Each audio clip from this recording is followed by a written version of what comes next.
That's the first law of management. Trust but verify. If somebody says they're going to, you trust that they will, but you always verify. So, the whole idea is that no matter where we're going, the changes that we want to make happen occur in small steps. Marathons are run 100 yards at a time. Your career is not going to be established this summer, but it's going to have an impact on your career. You should be very selfish in an internship. Very selfish. You should say, I'm going to learn something. I'm going to take something away from here other than money from the summer. I'm going to take something away from you that's going to make me better than it was before I got here. Only do it from a selfish perspective. That's crucial. And only do it knowing that it's one step in the process, a multitude of things. And I would tell you that if you have time, you should do another. There is a direct relationship between students who do summer internships and people who fast track once they get out of school. You know what? Most organizations look at one thing on your resume first as a student. First and foremost, that's not changed in the last 100 years. You know what the most important thing on your resume is? Not grades. Work experience. Work. I don't care if you wait tables. I don't care if you did summer interns. I don't care if you threw papers.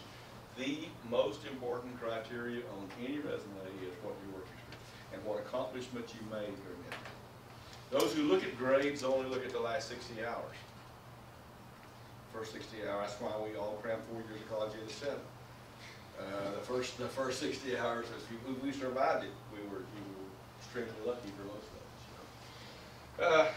And there are those of us who started at the bottom and liked it, so we just stayed there. I was not one of those 7-year students. I crammed 4 years of college into 10. But I have a distinction that helped me. I was always in that half of the class that made the top half possible. So without people like me, everybody needs somebody to look down on. That's crucial. Changes occur in small steps. So think about 3 or 4 steps ahead, what those steps might be.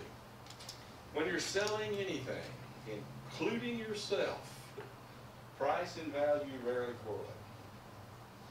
So you can spend your life talking about value in relationship to price, or you can spend your life thinking about value in relationship to value.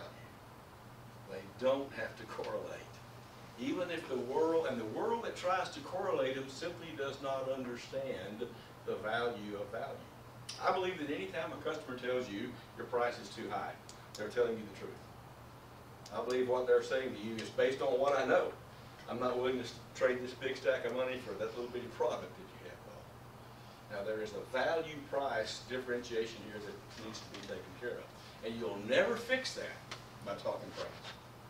You'll only fix that by determining value.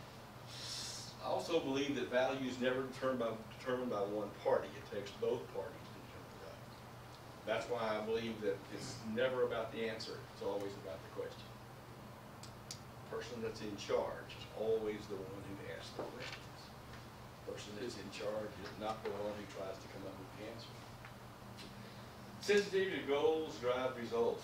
We know that. If you were to take all the books on motivation in the world and boil them down through the centuries of mankind, they'll tell you there's only 2 motivators. Nothing else in life is a motivator except 2 things. There is a long-term motivator. The long-term motivator has been consistent for thousands of years. One thing is an effective motivator over a long period of time, and that's goals.